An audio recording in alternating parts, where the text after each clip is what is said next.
Welcome back, everybody. I am your host, Drew, of the Casual GM podcast. And along with me, as always, my co host, Mike. Mike, how are you?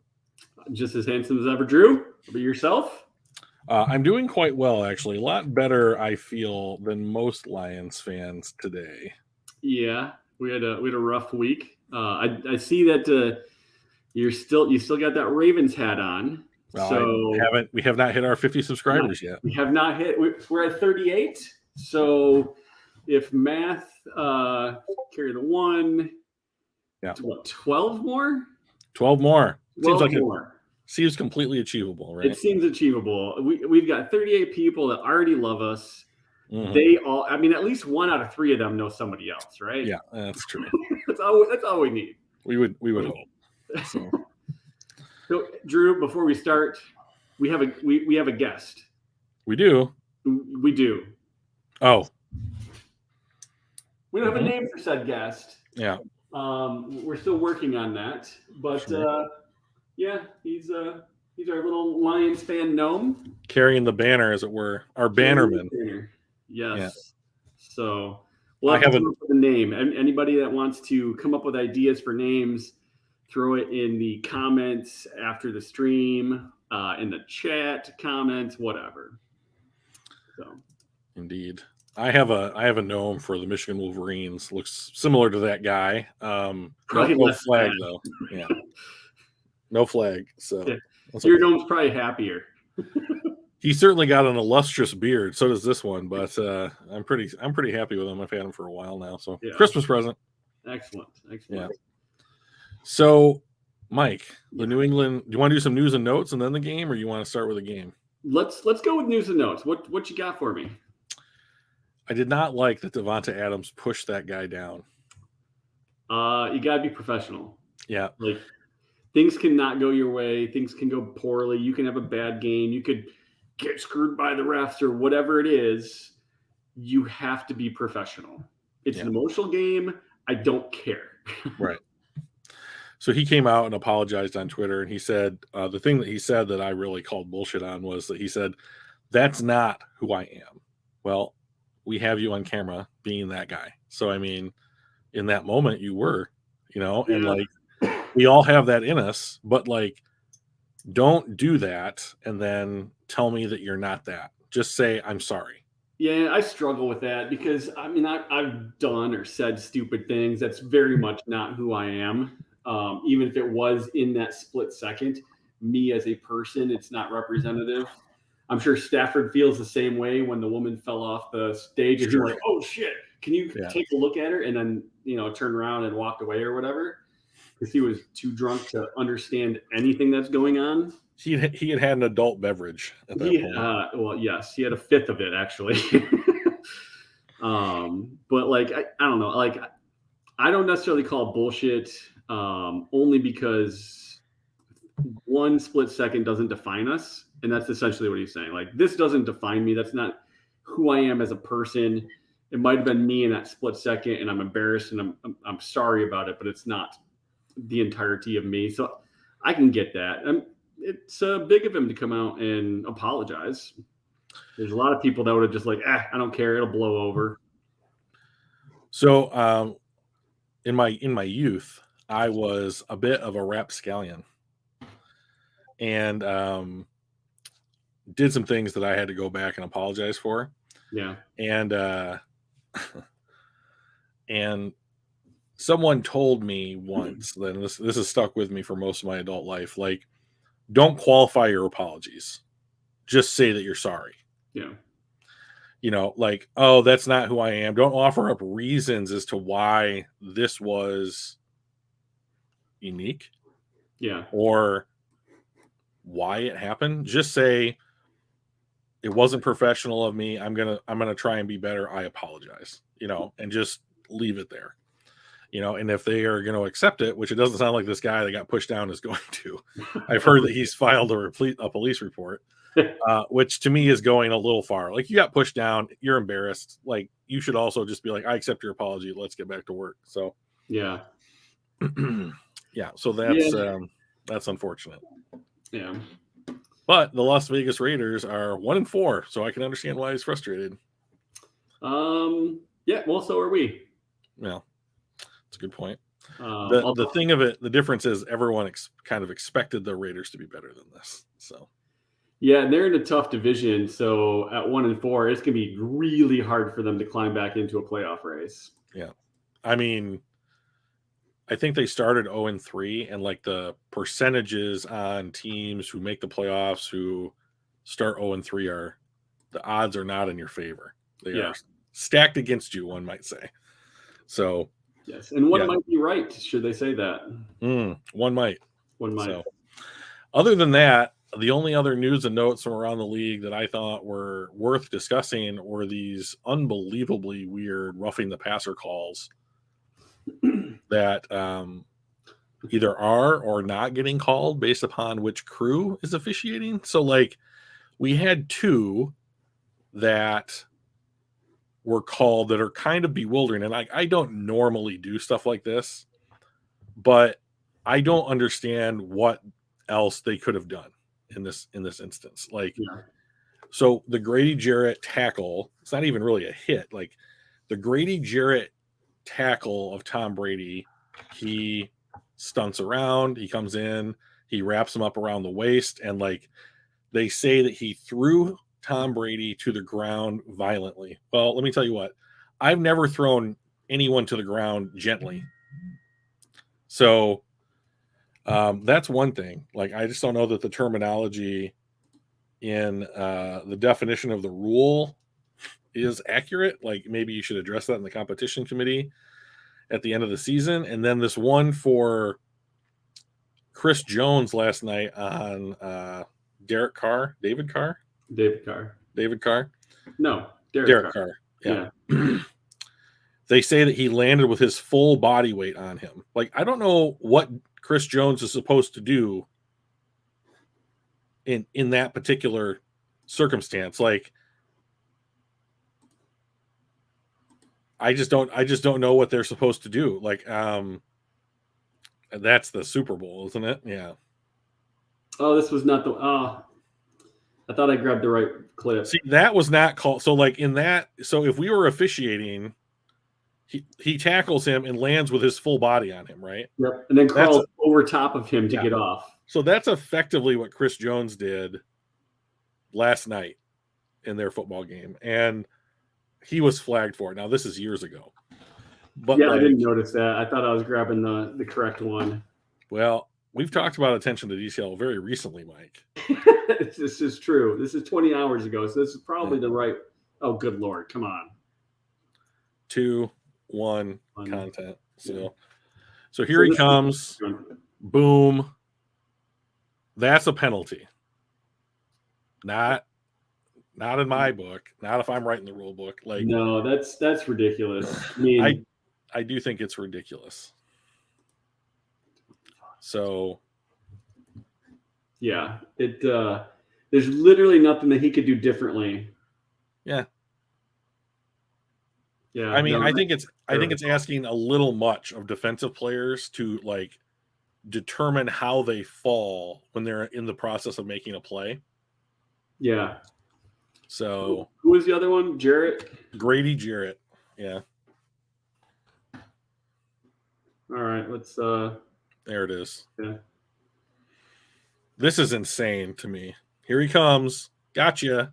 Okay, that's roughing the passer. Wow, I did not see this. That's ridiculous. That's roughing the passer? No, that is not roughing the passer in any way, shape, or form. Yeah, I don't. That's as much as I don't like Brady and I applaud throwing him to the ground. Sure. He did nothing wrong.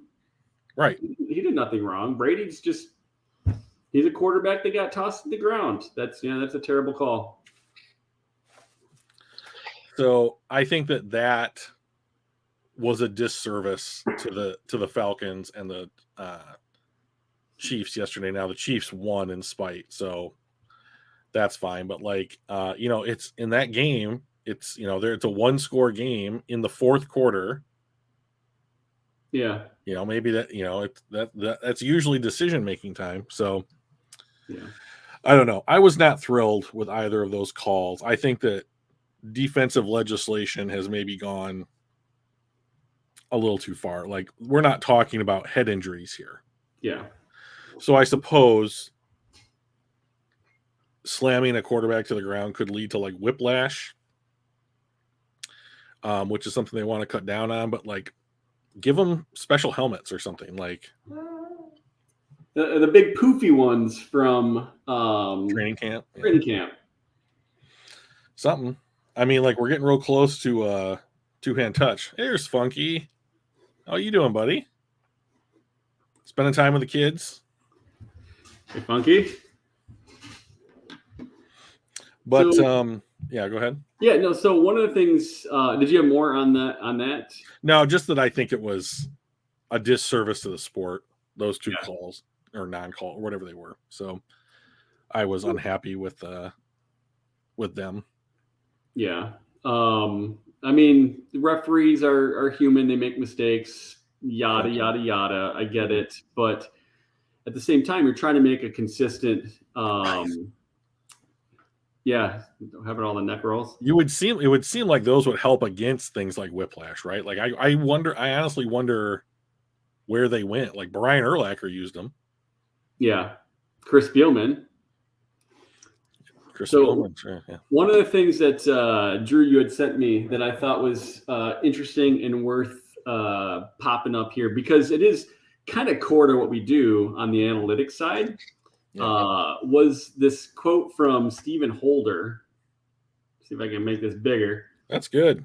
Like that? See? I'm getting there, buddy. Yeah, I appreciate your efforts. So Stephen Holder writes, "We really have to do a better job with the discourse around analytics. No one seems to understand that analytics is merely information. They're not a mandate. It's a suggestion. There's a lot of variables to consider that give that information context. Please remember this." Yeah. It's 100% right. Data is data. Analytics is taking that data and identifying the context around that data. 3 for 3 passing for 3 yards doesn't tell you anything.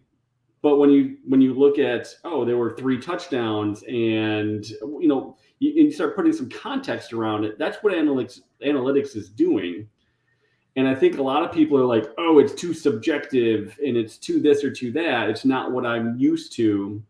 Then they just dismiss it out of hand. And I think he does a really good job of just saying, hey guys, like we can't just dismiss it out of hand, but we don't, I mean, it is still somewhat subjective in certain cases, but it's still less subjective and more accurate than just straight stats with no context whatsoever. Yeah. So I would say, that analytics is simply another tool that the people who are making football decisions have to try and arrive at a better understanding of the game. That's all. Yeah.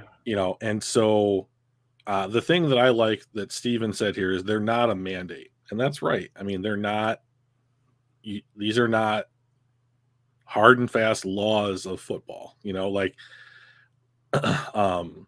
going for it on 4th down is something that the Lions have talked about this year so far, right? And we're going to talk about it today.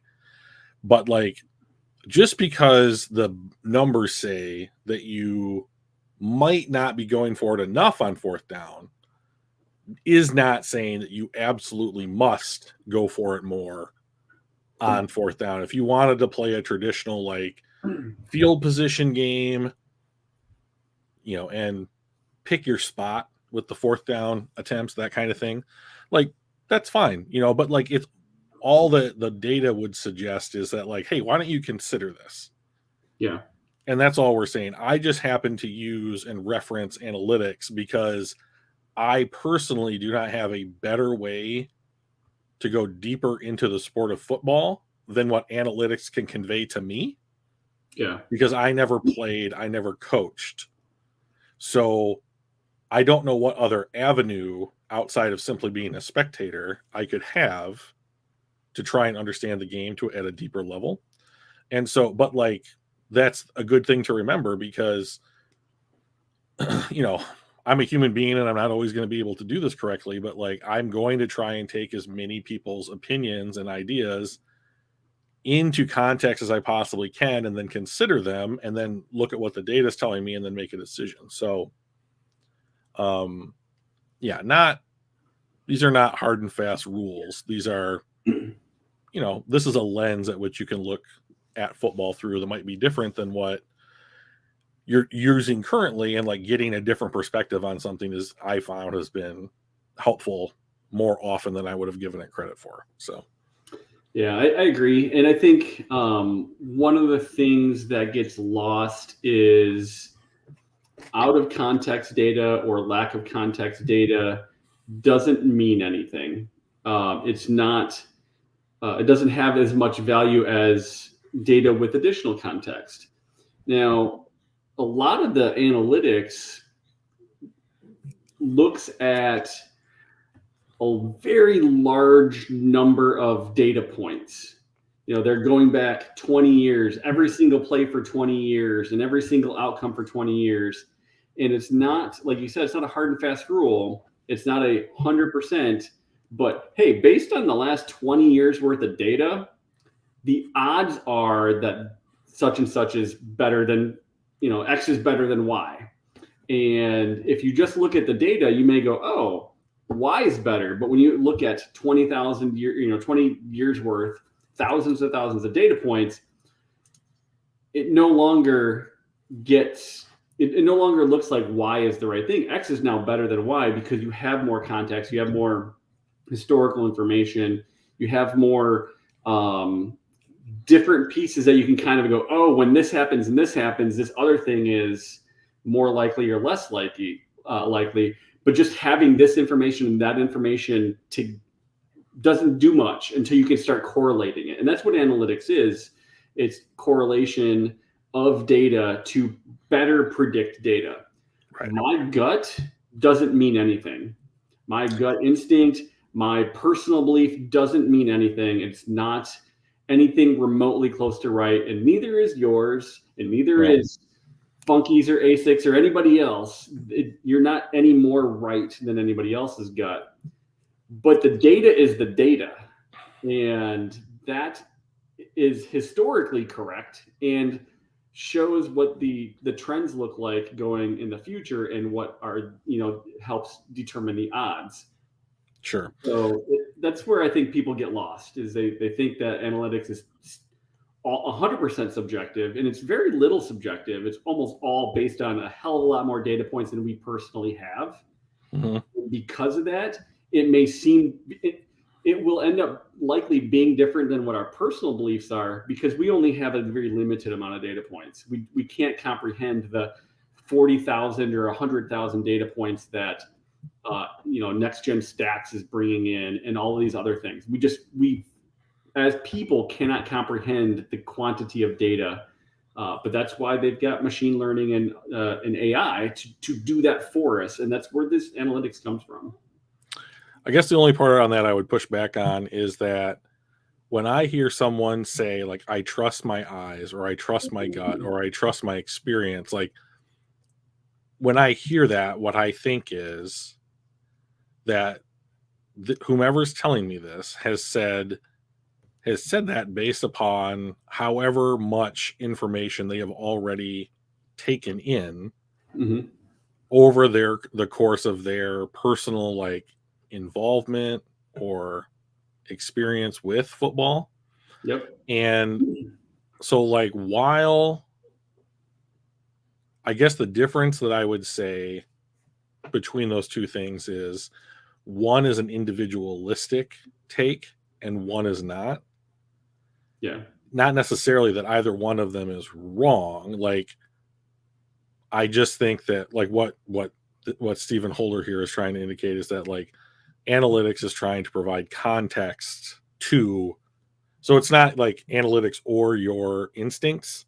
Yeah. It's your instincts informed by analytics. Yeah. Or in support of your instincts, that kind of thing. Yeah. So But yeah, so that's a good quote. I like that quote. I thought that, and this is just like one small thing we're trying to do here a little bit is just to kind of like normalize, this idea that like, let's take in, a bevy of perspectives and see what the data says, and then see if we can use that to make the Detroit Lions better, Yeah. So, which is fun. The fact that you used bevy, because it's a very infrequently used word and it's underrated. It's a lot of, it's only 4 letters. It's I know. Word. It's very underrated. Yeah, there we go. Well, should we talk about the game, Michael? I don't have many notes, but we could do it. Yeah. Yeah. There's 29-0. Like, well, there has to be some bright spots though, right? Let's focus on the bright spots first, and then we'll talk about the controversial or the coaching or whatever. So I guess, what are your thoughts on what the bright spots were? Well, here's what I'll say. Like, I followed the game on my phone while it was happening. So I followed the game live on Gamecast. And so I was getting the Jamal Williams up the middle for 4 yards, for 2nd and 6, that kind of thing. And so then I saw the score tick up over the course of the game, and I was like, ooh, this is bad. So when I sat down to watch it a couple hours later on NFL Plus, I was expecting an absolute tragedy of a football game. Mm-hmm.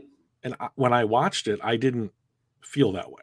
I didn't think like this is an absolute tragedy. So like what I saw was one team, the Detroit Lions, who were making mistakes, and one team, the New England Patriots, who were not making mistakes, but capitalizing on their opponent's mistakes. Mm-hmm.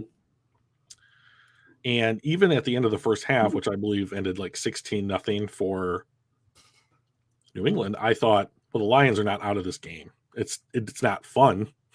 Right. And it doesn't look great, but 0-16 on the road for this offense is not such a huge hill that they can't overcome it. And like the Lions for most of this season have been a team of one half. And we knew it wasn't the first half at that point, right? Right, exactly. So it's like, well, the hope here is that it'll be this upcoming second half. And there was certainly a scenario where like the Lions get the ball, they go down and score a touchdown, they hold New England to a field goal, they get another touchdown, and then by 5 minutes ago in the fourth quarter, you might have an opportunity to finally take the lead. So I didn't think that was out of hand at that point. But then of course they didn't capitalize or stop making mistakes. So yeah. And I unfortunately my notes are more what a bummer than highlighting something that was positive. But like here's one thing that I think was positive. Like Kirby Joseph, who's had to play in the last 2 games because of the injury to Tracy Walker, he's playing well. And like he's a developmental ball hawk free safety. Like he is your safety playing center field. Like he is not going to come down in the box. Like that is not his thing. Like he is going to stick with people. He is going to he's going to get up there and try and like either get the pass break up or an interception or something like that. That's who he is. And so I was very happy with Kirby Joseph in this game. Like I hope this is a trend that will continue so long as he is seeing reps at safety, which looks like it's probably going to be him and Deshaun Elliott, especially with Walker out. Right. So there's that. So I was happy about Kirby Joseph, not only just because like he's playing well, but because like he's a rookie and like the fan base has been so down on our rookies outside of the ones that Hard Knocks pumped up so much that I'm happy that he's doing something that will garner some support. So I'm surprised that Mike Hughes played as well as he did. It's only 27 snaps, but okay. I'm happy that he did that. People don't like Alex Anzalone, and I get it. But like, at least in this game, he played He played well. Now we lost, we were blanked, or whatever, and they gave up almost 30 points. But he played well, like good. Yeah. He's probably not on the team next year. Yeah, he did. He made some improvement. I agree. I think that's a good way to say it. So, and like Hutchinson, once again, I don't think that if you just watched the game, was like, oh, he's really affecting what's going on here. But here's the thing. I mean, like currently, I wanted more from Hutchinson this season through 5 games than I have gotten. Yeah. But like, this is encouraging for me.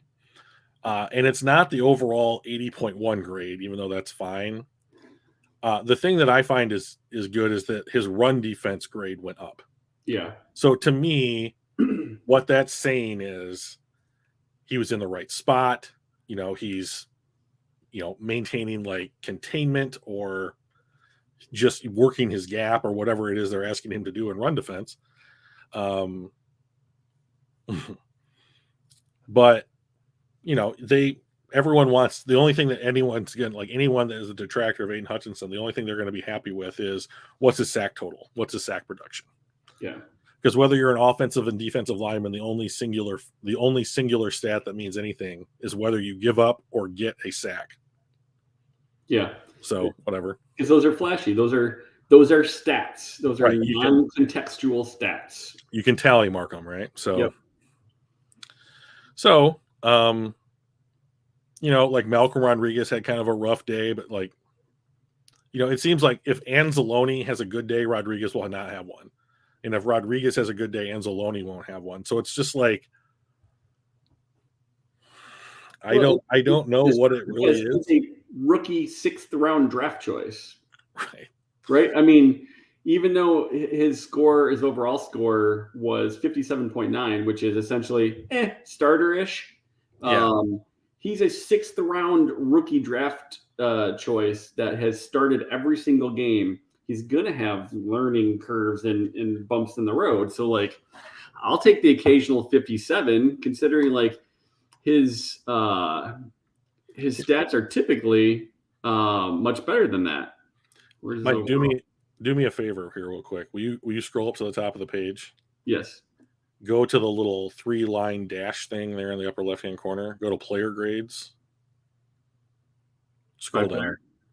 Yeah, by player. Let's do that. Search for player Rodriguez. Just click on the PFF logo and get back to a place where. Go to the homepage. How do you get to the homepage? There we go. This is. Click on the 3 dash thing again. Yeah, this is the premium. God damn it. All right. Hang on. Let me do it. No, I got PFF. There we go. You get it? Yeah, player grades. So. By position? Yeah, go to linebackers. All make your screen bigger. You're so bossy. Well, I have to. Like, sir, yes, sir. Yeah. So if you look, number 12, Devin Lloyd. Yep. He was a first-round linebacker. His overall grade for the season is 72. Now scroll down to number 22. Yep. Rodriguez. There's Malcolm Rodriguez, and he's a 6th-round pick, and he's 2 points different. Yeah. Well, maybe not 2 points. Maybe he's 4 points different. Like, so when we talk about whether you want this or that in your draft class, this is a reason that's like, well, we could have spent a first-round pick on Devin Lloyd, and he would be performing 4 points better than a 6th-round pick that we're paying a fifth of the money to. Yeah. So I did notice that Jelani Tavai is up in 15, even though he did absolutely nothing for us for the 3 or 4 years he was with us. Scroll to the top of the page, will you? Yep. Okay, so that first number after the grading is his defensive snaps. He's only got Tavai 150. He's got 150 snaps, so he's playing about half the snaps. Yeah. So good for him. Yeah. Hey, sometimes you need to change the scenery. I see that Jamie Collins re-signed with the Patriots last week, so everybody goes home, right? Yeah, well, that's where Patricia is. His 4th stint with the team. Is it really? Drafted, went to Cleveland, went back, went to Detroit, went back. One more time in there somehow. So let's talk about the game a little bit. Yeah, your boy Matthew Stafford's just playing normal. Hey, where's Jared on there? There Jared is at 27. Yeah, look at him doing great. Yeah, 62.8. Starter-ish. Man, Stafford, I feel bad for that guy. He must think he's in Detroit with the way that the line is. No running game. No line. One target to throw to. You're like, Jesus. Yeah. It's like, I'm familiar with this. Let's get some fourth quarter comebacks in here. So I think here, since we've got Jared Goff up here real quick. Oh shit. Yeah. Click on Jared real quick. Let's see if we can go to his season game by game breakdown.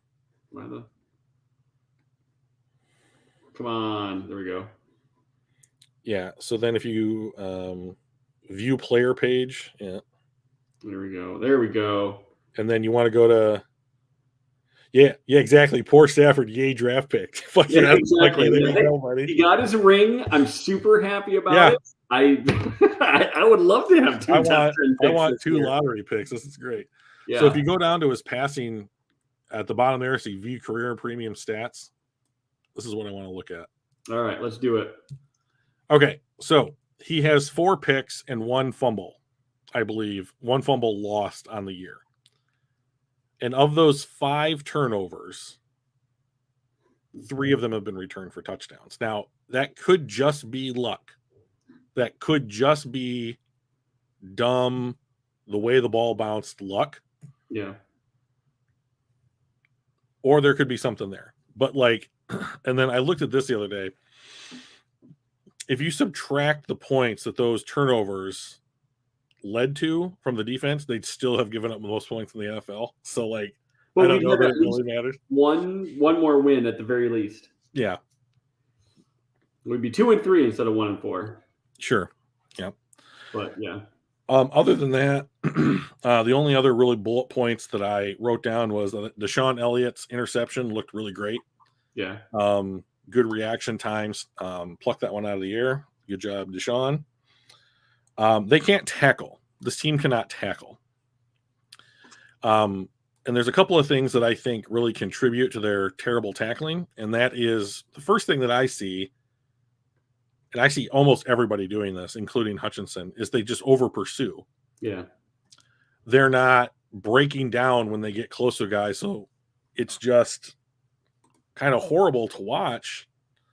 Yeah, exactly. Yeah. So yes, Funky makes a good point.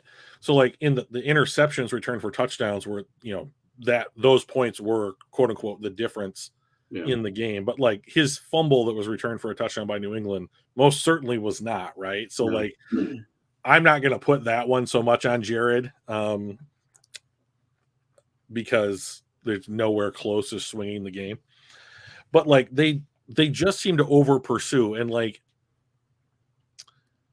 I get the feeling that if this team was a little bit more disciplined or fundamentally sound, the tackling would be better. Yeah. But they just feel like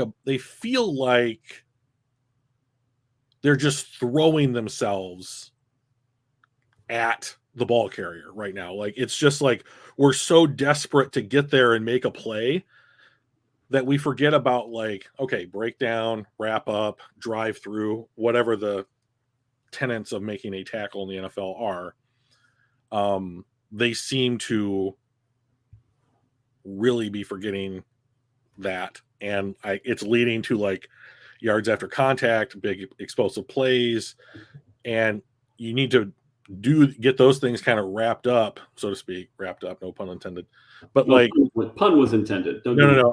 Puns are the second worst kind of humor. So that's certainly not intended. But that joke's the worst.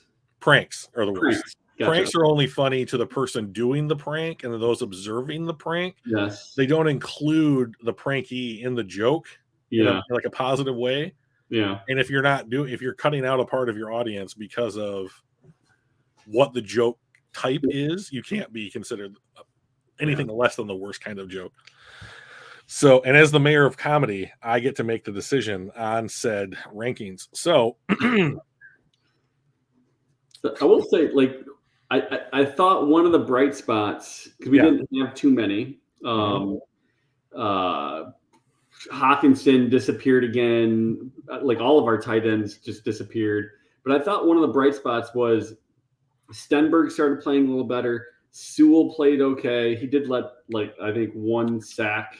Matthew Judon beat both Decker and Sewell for sacks in this game. So, I mean, like, I thought overall our line seemed to do a little bit better on the pass blocking than they've done in the past, and I think they're gelling a little bit. That said, I don't think Goff still didn't feel like he had a ton of time. He would look jittery. Yeah, and he did. He has zero grace under pressure.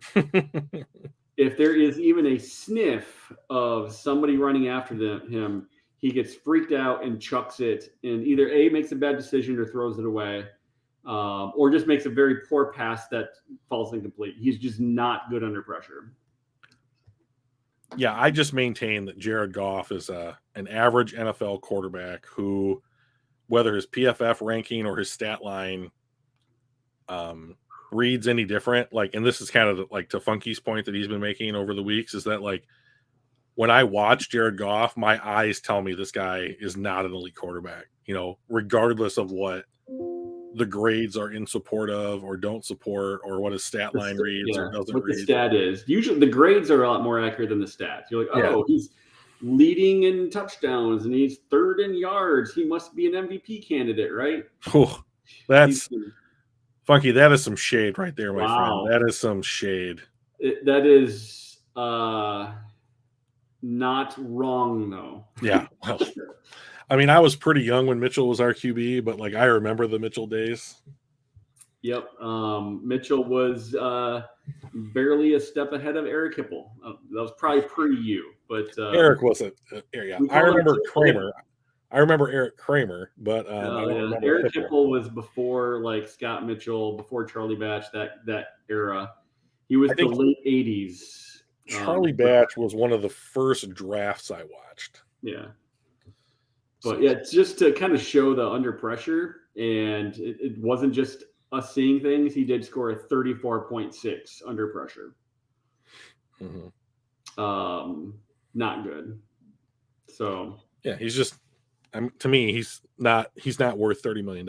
I mean, and like you and I had a conversation beforehand. I know you ended up putting money on the game because you talked about each week you're going to throw some money on your beliefs or whatever. What was the bet? So the bet was I bet the Lions to win because two reasons: rookie quarterback and rookie quarterback. Yeah. And number two was that they would also, that both teams together would score more than 48.5 points. So I won the over, but I got the winner wrong, so I lost both bets. So wait, you bet the under? I bet the over. You couldn't have gotten that. It was 29-0. That's right. Never mind. I got both bets wrong. Yeah. So I remember talking to you beforehand, and you're like, well, so why did you think that? You're like, well, I think that we can just outrace the rookie quarterback. I don't think he's going to be able to do what he needs to beat us. And if I remember right, my response was that I think that our defense is what it looks like, not good. And our offense was grossly overperforming what it actually is, and that it was going to fall back to earth. Now, I didn't figure it would fall literally into the depths of hell and get 0 points.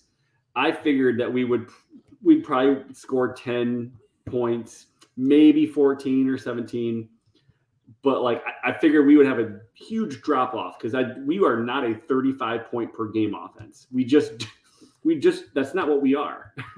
And I knew that we would probably fall back to earth, and now is as good a time as any to do it. And sooner rather than later is when I thought it was going to happen. So I figured it was just the crossings of the stars. They were just lining up for a loss on a game that we probably should win if our defense is better. But as it turns out, our defense played better than it had all year.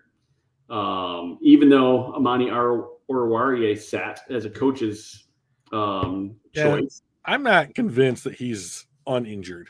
I get the feeling that he is playing through an injury right now. I just do not want to believe, I guess, that he improved every year of his career until this year and then had like an absolute drop off to where he is playing worse this year than he has ever played. Yeah. I don't want to believe that, but maybe it's exactly what's happening. I don't know. Like, it's one thing if your spot gets taken and you're active.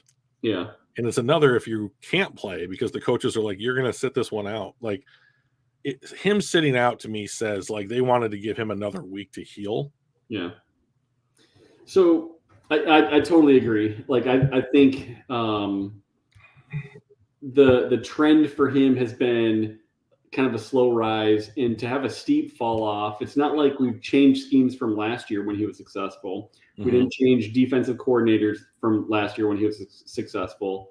So it does feel like there's got to be a different reason behind the distinct drop off in quality of play. Injury is most likely the case. So hopefully he can get healthy. They sat him last week. We've got a bye week. Hopefully he comes back and can heal up. So there's one last thing I want to talk about the game, and then I want to move on. And that's the going for it on fourth down issue, right? Which to me is not a going for it on fourth down problem. Yes, I can't make it on third down problem. Correct. So, like, to me, this situation to solve is not like, how are we going to convert more of these fourth downs until it's like a decent percentage? No. Like, to me, the situation is, how are we going to put ourselves into situations where we have an easier time converting on third down?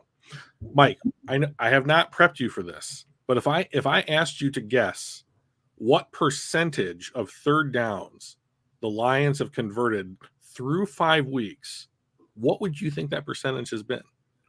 I can't say zero because I'm sure we've made at least one. Correct. 10%. It's exceedingly low. But we've been exceedingly bad at it. It's been pretty bad.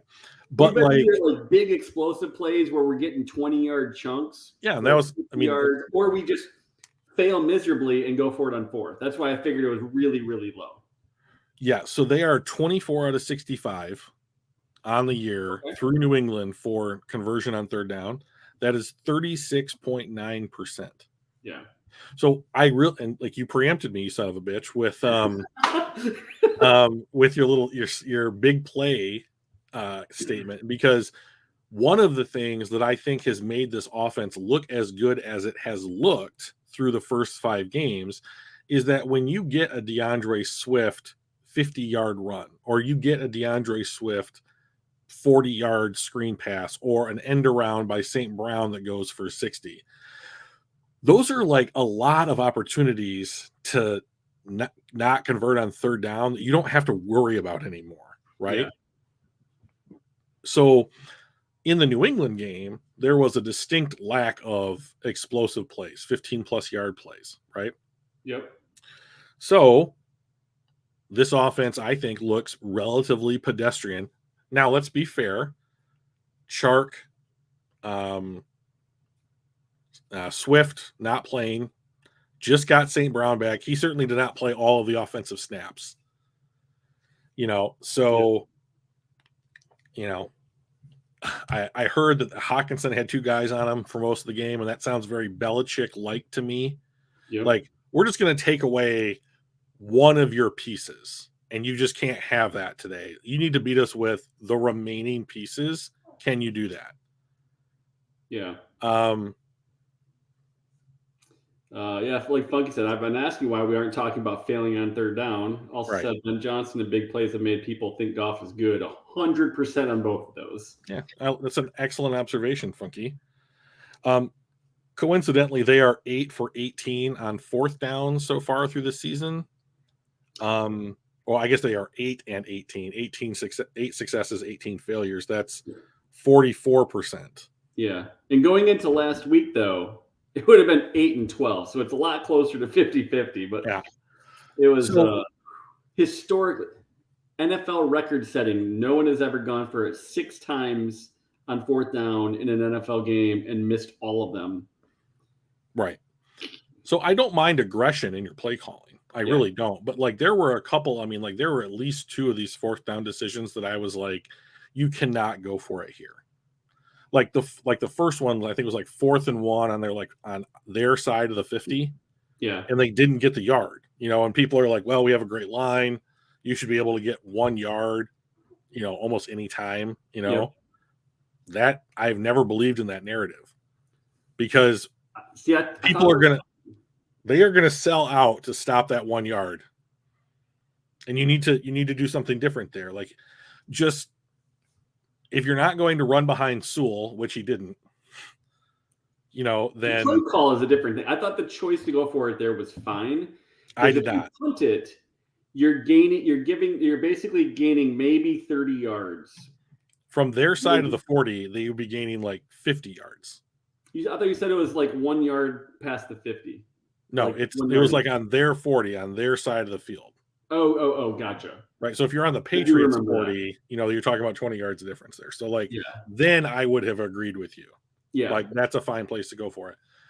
But like in that spot, you have Jack Fox, who's one of the best punters in the NFL. There are some of these calls that are just like, you absolutely must play field position here. Yeah. And just because then they only had to go 5 or 10 yards to be in field goal range. Like you're essentially ceding them scoring opportunities.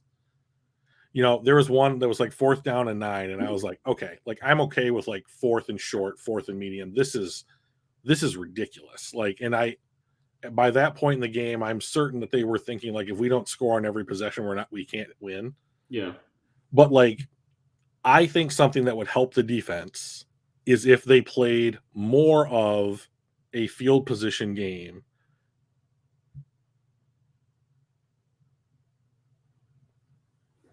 Did I divide 8 by 18? Hang on 1 second. I think you did. Is that not the way it's supposed to work? No, it's really 8 out of 26.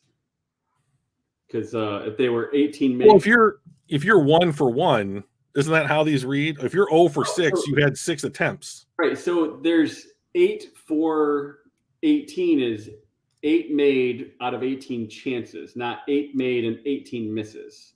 Right. Yeah. So like. So the first game of the season, you said that there were 8 made and 18 misses. It's really 8 made and 10 misses. Well, I didn't divide it by 26. Hang on. 8 divided by 18 is 44%. Right. But you said that there were 8 makes and 18 misses. I misspoke then. Yeah. You just misspoke is all. So I mean that they have had 8 successes out of 18 attempts. Correct. So 8 successes and 10 misses. I like that Funky is like literally fact checking me during the podcast. Yeah. That's a good idea. Yeah. Keeps us on our toes. We gotta be honest here. Wavelength. So yeah, but like if you're 37% to convert on 3rd down, that's 1 in 3. You can't sustain drives on 1 out of 3 conversions. So they are 100% reliant on explosive plays to make sure that they don't have to put themselves in third and down to go. Yeah. So I got 2 ideas on that. Number 1, going into that game, because they went 0 for 6, right? Yep. So they were 8 for 12 going into that game. Yeah. Which is 66.6%. They were really good at it. So when we do get into that, they're like, hey man, like 2 out of 3 of these things we're making it. So 4th and 1, we're going to get that. Like I got more confidence that we can get 1, that our defense is going to stop them after we punt the ball. I get that. It's those 4th and 9s and 4th and 7, like the longer ones where you're like, Goff throws 3 yards short of the chain so often. I'm not sure I would do that. That's where I start questioning it. But So that was kind of my first thought is we were actually up until yesterday really good on fourth down. One thing that I did read was the description of Dan Campbell going for it on fourth down as a gambling addict in the midst of a losing streak. Yeah. Where Yeah. like, it's got to turn around. Right. I'm gonna throw one more dice. It's got to, Yeah. right? Hot hand fallacy in reverse. Yeah. Yep. And I think it's one of those things where we were so good before, and then we missed a couple, we missed one, and we missed a second. And he's like, I mean, history says we're gonna make it this time because we're 2 out of 3, and I missed 0 for 2. I'm probably gonna make the next 3. Right. No, that's not how stats work. Yeah. So I definitely think that there was probably a little bit of that, like, I'm due kind of mentality. Like we're due to make one, so we might as well go for it.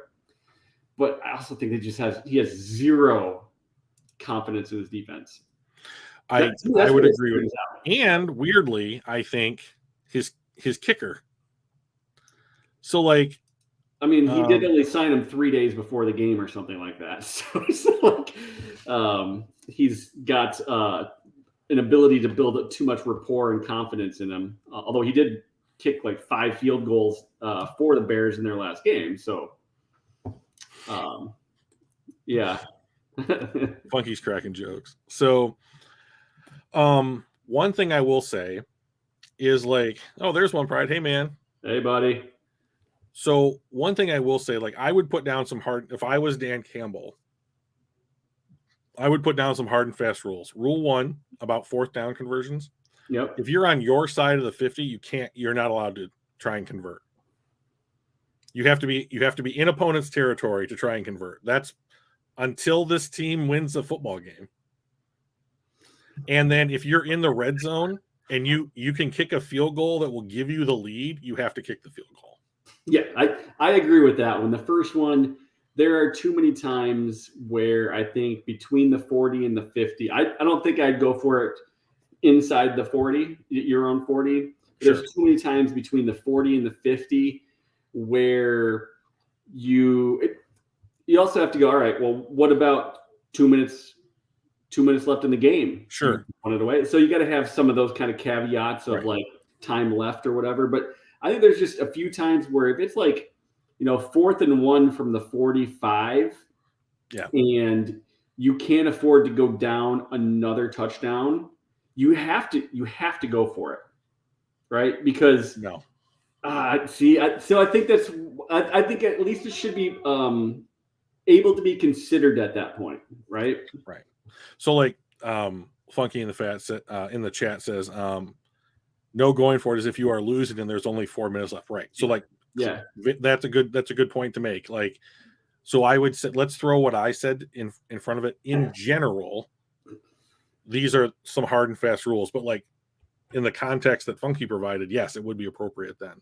Yeah. But my thing, Mike, is with like, when you're on your side of the 40, and if you don't convert on that fourth down, and you're giving them something like you need to go 15, 20 yards to be in field goal range, like I can't allow this defense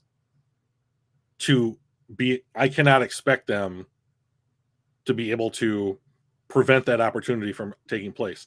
Now, if I'm saying like in the same situation, if I don't convert and I punt it, now they have to go 65 yards for the same opportunity. Yeah. What if that field goal doesn't make it doesn't require an additional score? So they were up by 3 and the field goal puts them up by 6. I think that the thing that this defense is going to need to do in order to get over the hump and turn some of these close games into wins is to simply limit the opposing team's opportunities to score points at all. Yeah. And so, okay, it's one thing if you convert, right? And like you can keep your drive going and that denies them the ball. That's great. But then if that is not what's going to happen and you have to choose between two outcomes, one of which is going 15 to 20, 25 yards for scoring opportunity and going 50, 55 yards, 60 yards for scoring opportunity, I would choose the latter. Yeah. And just make it more difficult. Give the opposing offense more opportunities to make a mistake that you can exploit. Yeah. Like what I don't want to see is what happened in the New England game, which is turnover. I think they scored like 16 points off of like failed fourth down conversions or turnovers that they returned for touchdowns. Yeah. But like if they got 9 points, does it change the outcome of that game? No. But like that doesn't mean that in a similar situation in the future, that won't be the difference. And I don't think this team can sit back and say, well, we're just going to keep slinging it because that's who we are as a team. Like I've heard a lot of fans talk about like, well, you have to go for it. Otherwise you're not showing faith in your offense. Well, if that's important, if that is actually important to a football team and how they perform, then you should at least show some faith at some point, even if there's no reason for it. Logically, you should show some faith in your kicking game, whether that's field goals, whether that's punting, and your defense. Otherwise, 2/3, well, not 2/3, but 2 phases of the game believe that you don't believe in them. Yeah. No, I definitely agree. I like the idea of some kind of like, these are our hard and fast rules, but at the same time, I think there's just so much context within each game that really dictates it. Like the only thing for me that would be a hard and fast rule would be like, inside my own 30, I'm not doing it. Unless it's less than 2 minutes and I have to score to win the game. And then everything is a 4-down situation. But like there's too many things. Your kicker has missed 3 straight field goals and you're on the 45 yard line. It's 4th and 2. What do? You don't punt it. You're certainly not going to have him try to kick a 62 yarder because he's missed 3 other ones. Like there's got to be some give and take and some of that. Yeah. So like, but like the scenario that I posed was not like between trying to convert and him kicking a 62-yard field goal. Right. It was between trying to convert and him kicking like a 79-yard field goal. Sure. No, so I get that because I was thinking of the wrong yard line or whatever. I'm just saying, like in general, having hard and fast rules is really difficult to. Well, he needs some because right now he's going for it whenever there is an opportunity to go for it. Yeah, and that's too much. Yeah, I agree that there were probably a couple of those that he shouldn't have gone on. Yeah. But at the same time, I really thought most of those were probably okay. They just were. But for the love of God, if it's like 4th and 1 or less, and you try to do some run outside the tackles or some shit instead of like doing a sneak, if you got 18 inches to go, sneak it for the love of God. Stop. I mean, Jared Goff is not a little dude. I mean, he's lanky, but he's not little. Like, just like if they were just up under center and he just like hiked it and he just jumped and reached, he'd get most of those. Yeah. Most of those conversions. If you reach and then bring it back, they don't always the ball give it. Yeah. Got to. So but like on the 1 or on the half-yard line, it drives me nuts when I see folks on the 1 yard line and then they try to little out passes or little tight end curls or something. I'm like, Lions do that all the time. Like, you have Calvin Johnson, who's 6'6" and has the wingspan and jump range of a freaking garage, and you don't like have him jump up and over. He has to go like 2 feet. Mm-hmm. Like, I don't get it, but we just don't see that very often. Yeah. Instead, you see people, fumbling the ball on the 1 like 3 times in a game, like earlier this year. It wasn't our game, thankfully, but yeah. So there's one other thing I wanted to bring up about this game. I sent you a screenshot of a tweet in our Discord. Yes, from Jason from overthecap.com. If you could bring that up for me. Yes.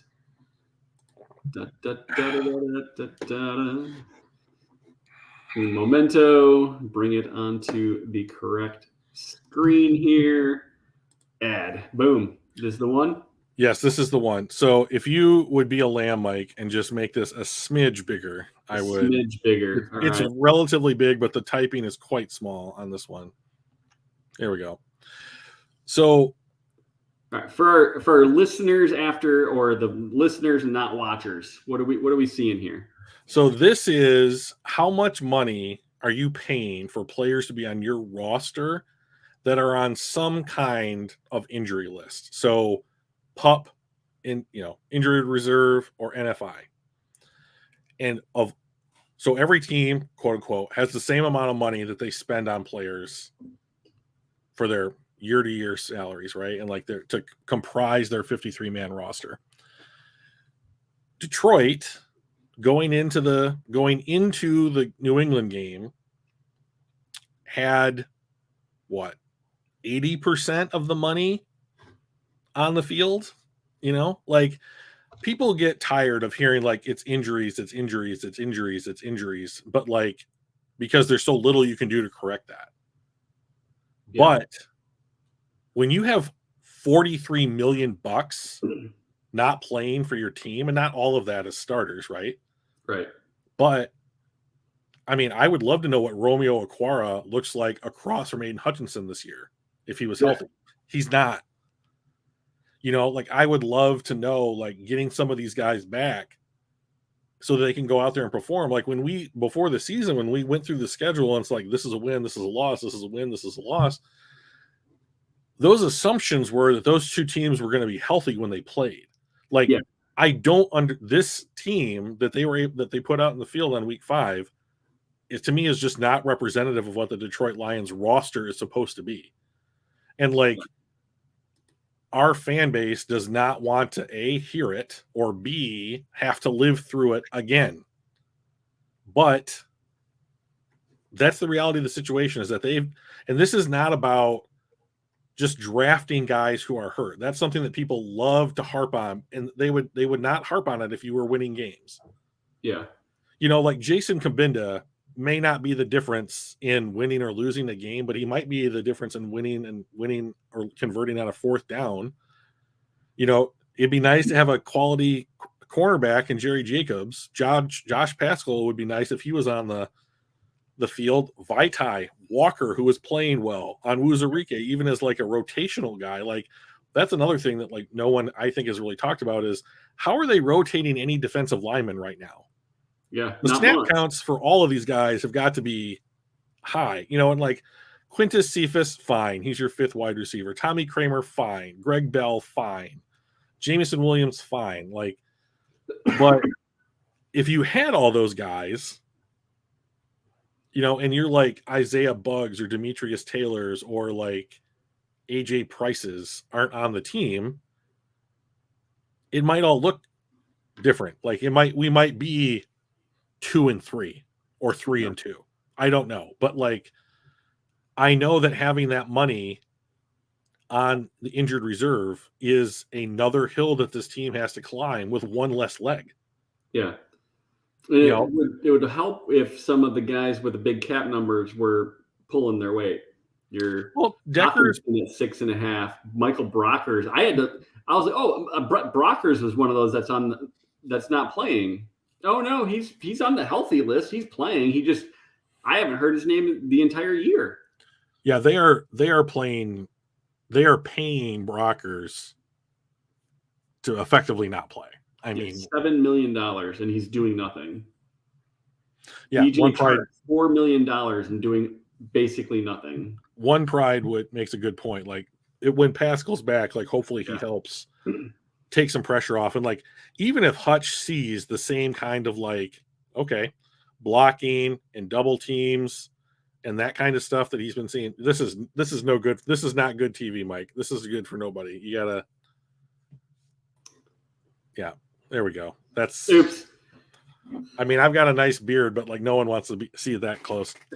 So I'm sure I got a crumb or two in there somewhere. But like, it's even if Hutch is still getting the same amount of attention and Pascal is back and Okwara came back or whatever, like you would hope that Pascal and Okwara can take advantage of some of those opportunities.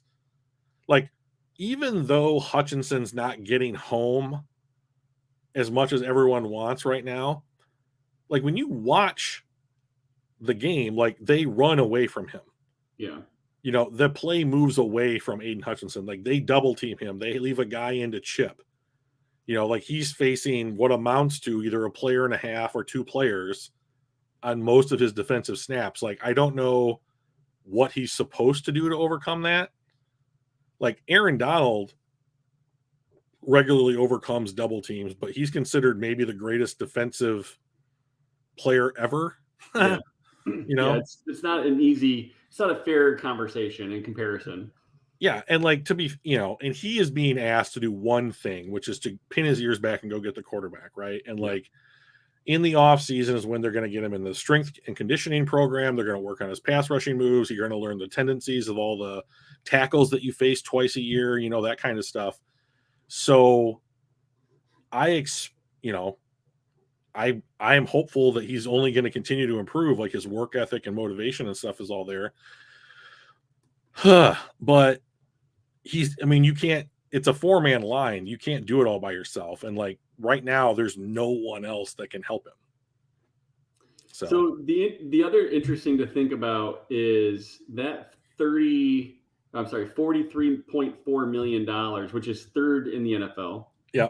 And by the way, the Broncos added Ronald Darby and Garrett Bowles to that after that came out. Wow. That's another 17 mil. So they got 60 million on IR. 65 million. Mm-hmm. So like we've got 43.4 million for third in the league. That's not including 25.8 million in dead cap money. Right. So like think about it. That's almost 70 million bucks that like you don't get to put on the field this year. It's a third of your cap. Right.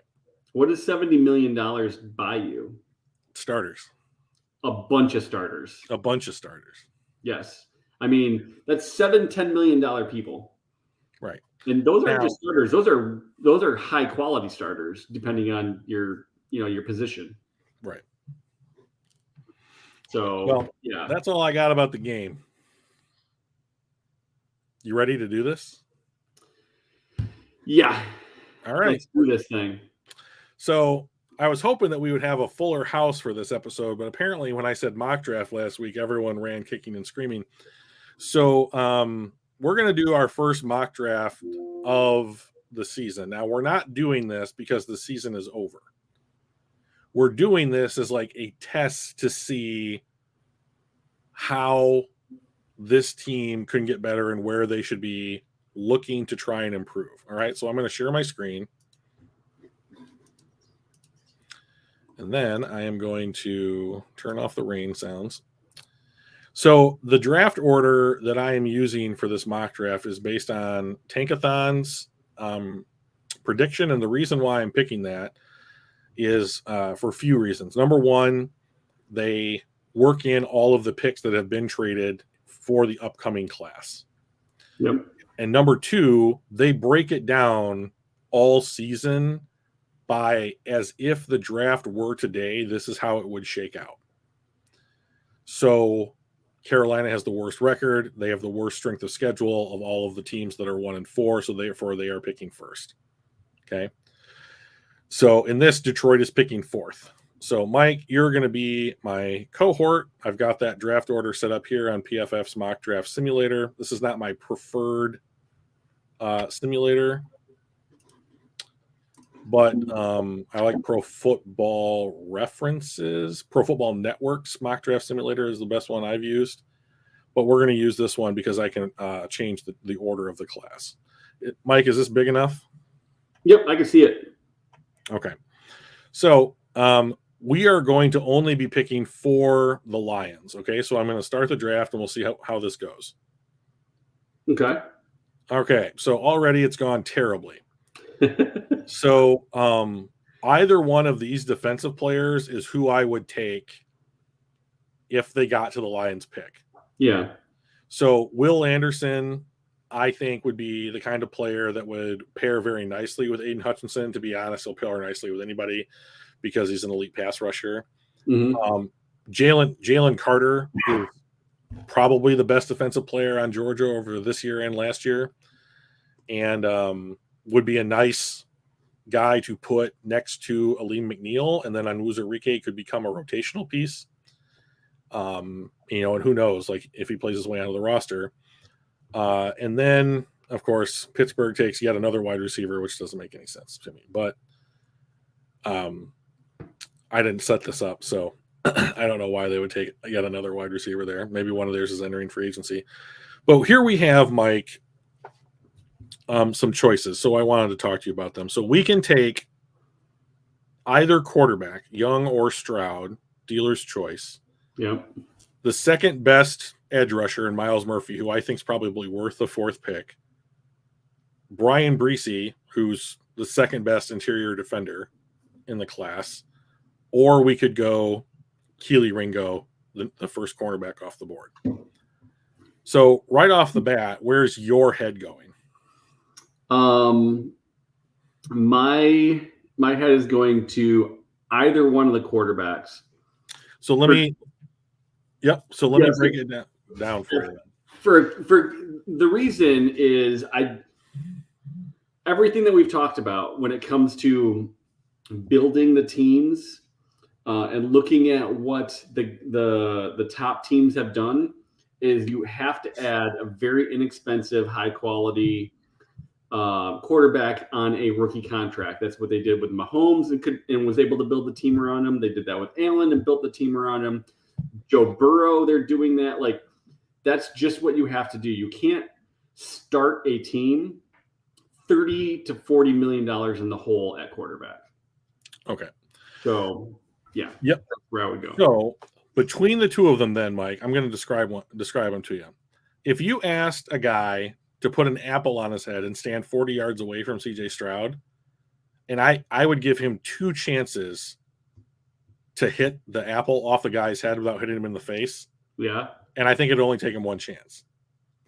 Like, so he good just, accuracy downfield. He puts the ball where he wants to put it. Like, and that's his best quality. Like, he's not immobile, but I think that he has fine pocket mobility. So like, if he's going to step up in the pocket, great. Is he going to scramble for a ton of yards? I don't think so. I think he's more capable of that than Jared Goff. But I think that he is a better thrower of the football than Jared Goff. Now, 6. Welcome, buddy. Nice. So I can't see the chat right now, so you're going to have to take over. Yeah, I'll do that. I'm going to tweak the layout too, see if I get the screen a little bit bigger. So just you keep doing your thing. You want me to make it bigger? Nope. All right. Bryce Young, if you are the kind of person who likes intangibles, like the things that you can't teach about football, this is your guy. Like, I don't think that he is going to come in and fail. Like, if you had to put a guy out on the field week 1, Bryce Young's probably your guy. Okay. More mobile than CJ Stroud. And I've heard him described as a problem solver. Like, it's like, if we need to go down and get a touchdown, we need to do 4 things. We're thinking the first thing is this. Let's figure out how to get this done. And he's the kind of guy that gets that done. The knock against him is that he's small. He may not be 6 foot tall, and he's not 200 pounds. Okay. So Drew Brees, maybe even a smaller Kyler Murray. Okay, yeah. Kind of a size. Wait, did you say smaller Kyler Murray? Small, he weighs like 15 pounds less than Kyler Murray did. I got Kyler Murray right next to me already. I mistook. Smaller Russell Wilson. Okay, I was like, I've got Kyler Murray right here. Yeah. Kyler is slight. So if we were going to take, so what would you rather take? What do you think is more important? We have the leader and problem solver in Bryce Young, and we have like a laser beam in CJ Stroud. Which of those two things do you think is more important? I would take the laser beam as long as both of them have, to me, it's about reading defenses and making the right call. So if they are equally good at the whole making the right decision, I would take the laser beam. Okay, so we've taken CJ Stroud at number 4. So we're going to pause real quick. So I'm kind of curious, kind of looking through the chat here. Yeah. And I want to kind of see what others would have done. Would you have taken Stroud? Would you have taken Bryce Young? The edge, Miles Murphy. Like, who would you guys have done?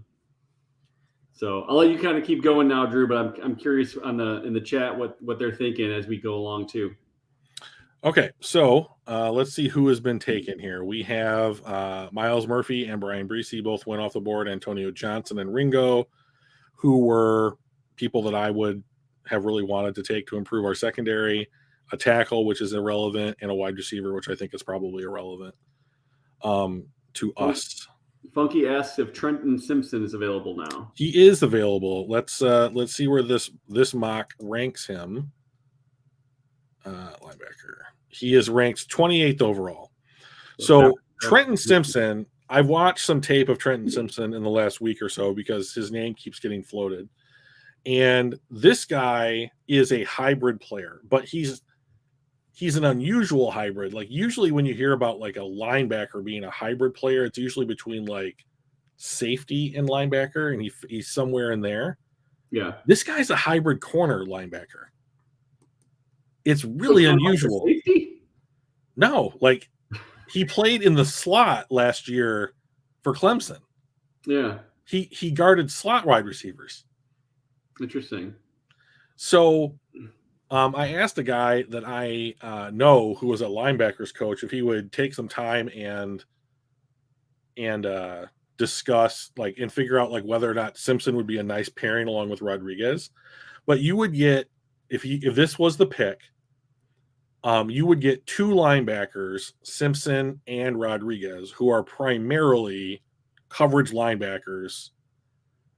And at least Simpson would have the lateral sideline to sideline speed that might be the difference to chasing down a ball carrier, breaking up a screen pass, getting to where the ball is quickly, that kind of guy. Yeah.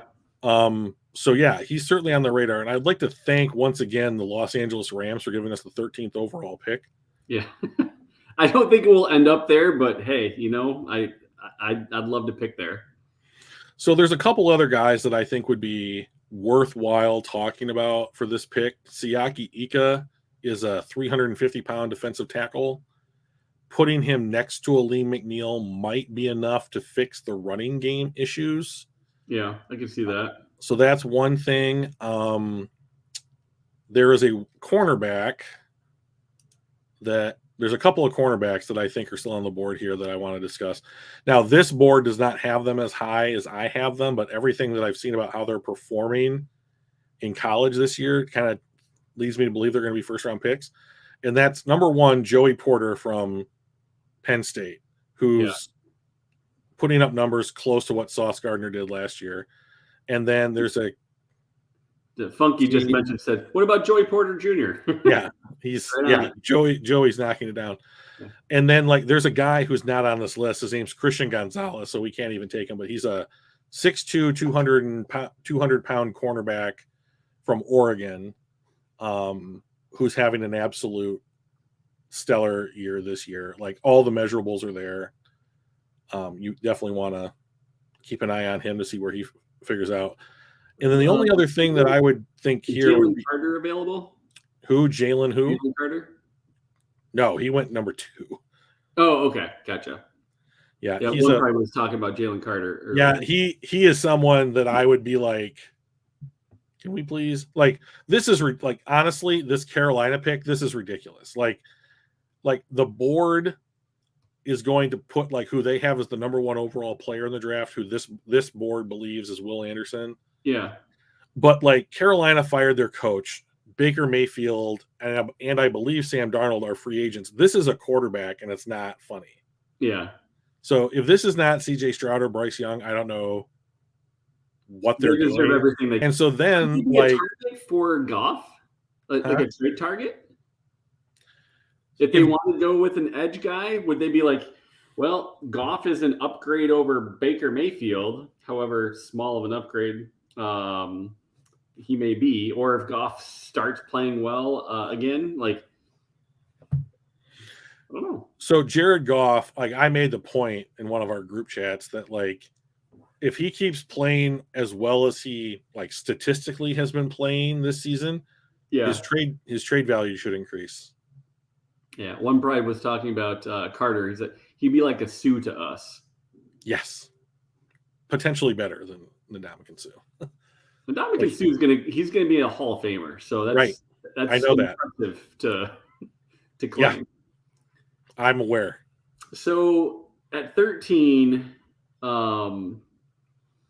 what are you think? What are some of the guys in the chat here? Zeka, hey, how's it going? Oh, he's back. Nice. Yeah. Like I would lean towards certainly not the tight end. No, yeah. Wins Notre Dame, right? Yeah.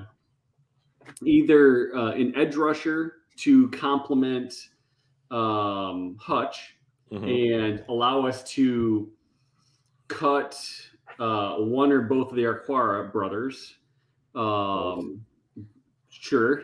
Julian's at least cheaper. So if we're going to have a rotational, I'd keep him over Romeo. Right. So I'd lean that way. And I'd also potentially lean at Garrett Williams or, a cornerback.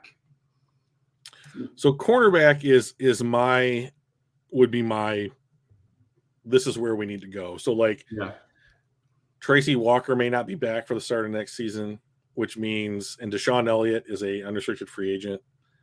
Mel Fonwu saw snaps against New England, but I think he only played like 5 snaps. Yeah. So like he's trending towards complete bust. And I know he's only in his second season, but he literally just has not been on the field. Yeah. And it's a tough room to elevate to the top.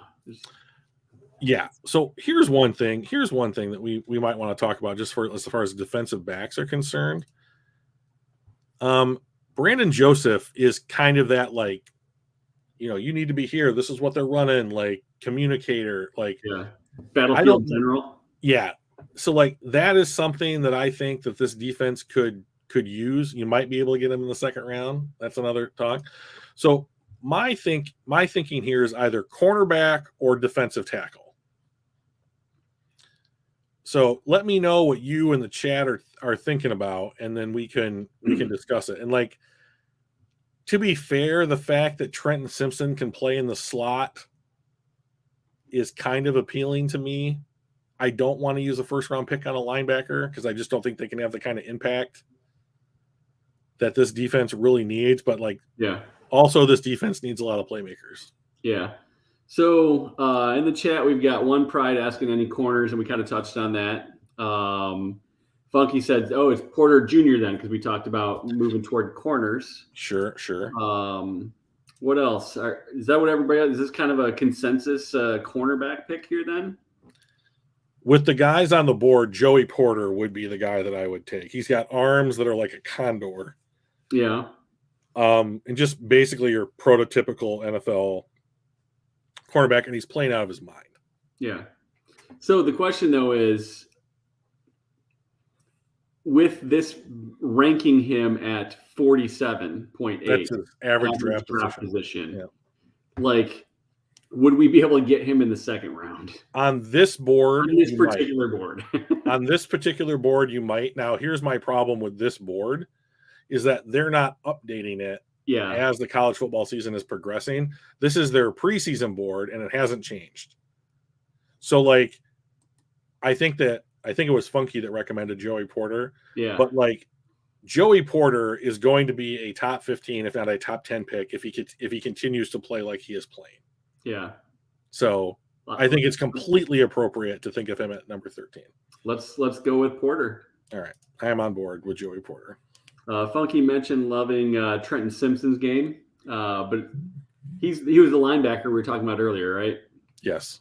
That might be something we could probably get in the second round, though, and not have to pay first round prices. Well, there he went. He went to the Giants, who have not picked a linebacker in the first round in like 40 years. But this thing doesn't recognize. Rats. We were 2 picks away from Noah Sewell and Siaka Ika. Okay, so this is going to be our last pick since we didn't make any trades. So we have We've Garrett got ourselves Williams. a quarterback. We have a quarterback. We have a cornerback. Cornerback. So let's see who's available. Brandon Joseph still available. We have a guard that we don't know what Vitai's back issue looks like, and he's certainly a cut candidate just because of his salary. Voorhees would be a nice addition, although he is going to be 25 at the time of the draft. One pride asked about Jack Campbell. Here he is. Campbell's there. So Jack Campbell is like a 6'5", 240-pound linebacker from Iowa. Reminds me of Urlacher when I look at him. Yeah. I've only really watched him play against Michigan this last year, like knowing who he was, that he was a draft prospect. Is he worth the 35th overall pick? Like, I guess where I would challenge Funky to change my mind. This was one pride on Jack Campbell. Okay. So I guess where I would challenge one pride to change my mind is the issues that you have seen on defense you feel are mostly solved with the inclusion of one more starting caliber linebacker. That is the greatest difference that we can make to fix the issues that this defense is having right now. Because I do not agree with that. Yeah. I think it would help, but I don't know if it's really the biggest. There's so many places that if you get like a starting caliber player, like I don't know that it's a bad pick. Yeah, right. So like the thing that I am using to try and differentiate between these players at these different positions is what are we going to have to pay them relative to like what we would pay another starter? Yeah. So like, is Jack Campbell a good linebacker? Do we speculate that he will be a good linebacker in the NFL? Yes. I think One Pride and I both agree on that. Yeah. Here's the difference. If I have to choose between getting a starting caliber defensive tackle, defensive end, safety, or cornerback, or a linebacker, and I draft the linebacker, how much do I have to spend in free agency to get a starting level player at any of the other four positions? Now let's flip that on its head. If I draft the cornerback or the safety, how much do I have to go out and pay in free agency to get a starting level linebacker there? Yeah. So my belief is that you would have to pay less to get a starting caliber linebacker than any of the other four positions on defense that I named. So a quick update on the chat as you're kind of talking about that. One Pride said, or Funky said, what safeties and DTs are available? One Pride mentioned, hey, we've already drafted a corner and got an edge last year with Hutch. Yep. One Pride also asked, like, what about a safety? Funky mentioned there's a lot of good off-ball linebackers that's going to be available as a free agent. So got to remember we do have free agency. I think we're probably on the same page with saving a linebacker for either later in the draft, a third or fourth round, kind of like we did with Rodrigo, or go for that in free agency and look at DTs and safeties maybe as a alternative. So like one thing. So I'll answer Funky's question first. Like what DTs are left. Yeah. This is what this board has, and this is not representative of what the talent is going to be there. Like Jaquelin Roy, I believe, has already been taken from LSU. He's somewhere up here. He's somewhere. Did I miss him? Roy. No. Did they list him at edge? Hang on. Search all players and just type in Roy. Stop it. I'm just saying. Thing you could do. All right, I'll try it. All right. Well, spell it right, Drew. Oh. Is he not somebody that – is he a senior or is he eligible? Well, he's draft eligible, and he's at least a second-round pick. I mean, like, I don't So they just don't have him. Wait, hold on. Yep, you passed it. Wait, stop. Oh, he's number 10. All right. 10. He went 10. He just went so high that I couldn't believe it. That was the problem. Yeah. So like, let's consider these. So like, at this point in the draft, I'd be considering like someone like Jackson Player. He's another defensive tackle from Baylor. There's a guy named Kalesia Cansey, I believe, from Pittsburgh. Now he's not a run stuffer. He's more of like he's going to rush the passer from the defensive tackle position kind of guy. One Pride asked about Darren Payne or BJ Ojulari. Ojulari would be an edge rusher, and I think he's off the board. Maybe not. Hang on. Yep. BJ Ojulari is right here. Edge from LSU. I think he's more of like a 2-point stance player. So he's not going to get down on 3 or 4 points. That's fine. I don't have a problem with either of those things. So like, he would be someone in consideration, like Nolan Smith, who I believe was taken a little bit earlier here. Yeah, right here by San Diego. And like Isaiah Foskey that was taken by the Chiefs. Those would be other edges that I'd be looking at because I think they're probably going to be available when we pick in the second round. So like, I'll open it to the chat. Like, I would say, let's say BJ Ojulari, Brandon Joseph. There's really not a defensive tackle that's available to be picked on this board that I would consider taking at 35. Or I don't know, I'll say Andrew Voorhees for replacing Vitae. Keep the line young. See what people say. All right, guys. Ojulari, the guard, Andrew Voorhees, or who's the other guy? Brandon Joseph, safety, Notre Dame. Brandon Joseph, safety. What are we thinking here? Knowing that Tracy Walker's out hurt with that kind of an injury, he's probably going to be able to come back, but you never know how good he's going to end up being and whether he's going to. I will say Brandon Joseph is the kind of player that you hope Kirby Joseph becomes. Oh, really? Yeah. So there is a lot of redundancy in those two guys. ASIC says, gimme dat guard. Okay. Funky says, I don't hate any of it. So he's like, he's abstaining. Yep. What does One Pride say? One Pride, what are you thinking, buddy? What do you think, Mike? Zeka, let's hear from you too. Yeah, I'm leaning towards Brandon Joseph. Okay. Safety. I think our secondary is so bad. We need some depth there, and we need some really quality people. We've got Okuda. I wouldn't even turn down looking at a cornerback. Yeah, I mean, Garrett Williams is still on the board. I mean, like that, Garrett Williams might be like an analog for any like Christian Gonzalez or another cornerback. But like, think about this: like Mike Hughes, our starting corners this year were Araraway, Mike Hughes, and Okuda. Of those 3 guys, Okuda is the only one that's played like a starter, and he had a terrible game against New England. So like, I do think that Okuda is an outside corner, not a slot corner. And if you wanted to take what amounts to a slot corner and another outside corner in like this draft, fine with me. Yeah. Well, One Pride says Brian Branch. Yep. Okay. I wish we had the. I'd go personally with one of the 2 cornerbacks. One of the 2 corners. You can never go wrong really with an Alabama player. They're just so good. But Garrett Williams in Syracuse is pretty solid too. So the only reason I'm going to take Williams here is because I know that he's like 6'2", 6'3", and like the quintessential like prototypical size for an NFL corner right now.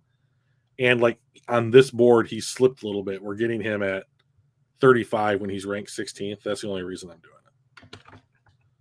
So then Pride says, fun fact, Gonzalez is Blau's brother-in-law. Really? Which Gonzalez?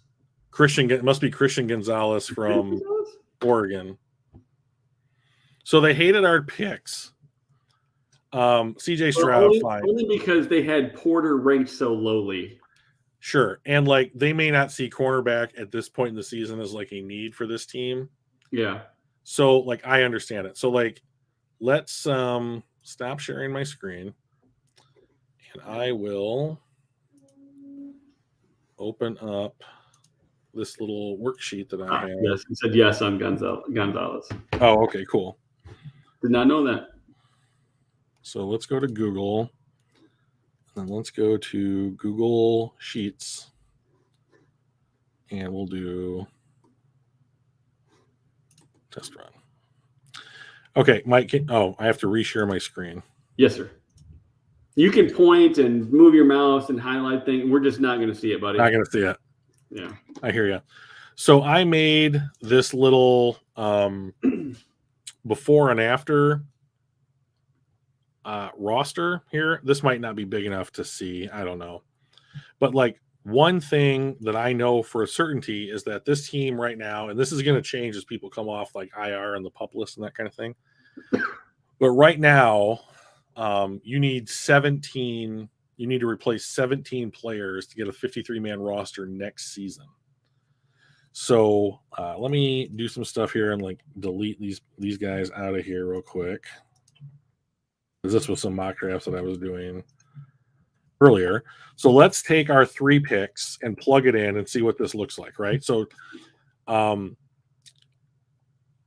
the end of the season, the only cornerbacks that the Detroit Lions are going to have under contract for the 2023 season are Jeff Okudah, Chase Lucas, and Jerry Jacobs.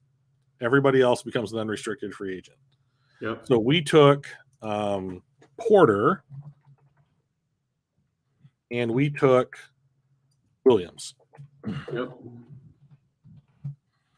And then we took Stroud. Okay. Yep. So let's say that we cut Jared Goff or trade Jared Goff. Okay. Yep. If we trade him, I believe that we save like $16.5 million in cap room, but we would get draft picks. And if we cut him, I believe that we save something like $20 million. Yes, 20.6. So a difference of $4 million. So let's take Jared Goff off this list, and we'll say, let's say we have $15 to $20 million to add to this roster. Where do you want to add? So like you would have Walker under contract, who'd probably be back at some point next year. You're hoping Kirby Joseph has seen enough reps to know whether or not you could go into him next year with at least trying him as a starter. So I guess my first question is, safety-wise, do you want to re-sign Deshaun Elliott? Yes or no? Like if you had to do it right now, would we re-sign Deshaun Elliott? I think so. He'd be a decent depth guy. Zeka asks how much money would open up with a Brockers cut for next year. So the problem with Brockers is that his contract is formulated in such a way where it's like it's really bad. But like once you're in, it's like if you cut him before the 2023 season, yeah, 10 million. You're not gonna. Is it 10 million before the 10 million cap savings if it's a pre-June 1 cut? So if you're going to save 10 million before and not have to designate him as a post-June 1 cut, then he pays for your entire draft class. So you do it. You're taking your defensive tackle that can't even really see the field right now, and you're paying for your whole rookie class. Yeah. Yeah. And ASIC says no thanks on Deshaun Elliott. So ASIC says no. You say yes. I say yes. Anybody else? Sorry, buddy. That's 2 out of 3. Yeah. Anybody else in the chat? What's going on? That's a democracy. 2 out of 3. It's voting. Yeah. Who else? Anybody else have Anybody else got a take on Elliott? Yay or nay? No other takes yet. Okay, so we're going to re-sign Deshaun Elliott for some amount of money.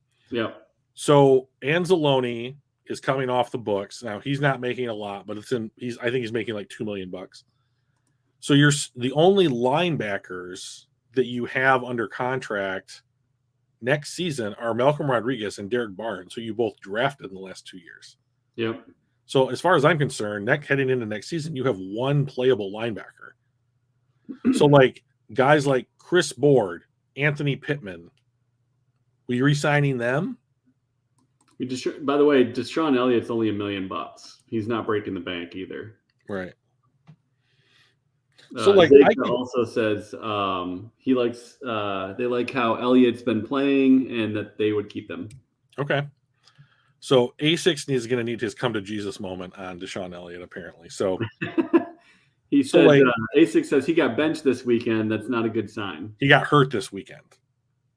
He got hurt in the game. He didn't get benched. He had to come off the field because he was injured. Yeah. So that is not a good sign, but at the same time, it's not because of coach's choice. I mean, you're not playing, right? Yeah.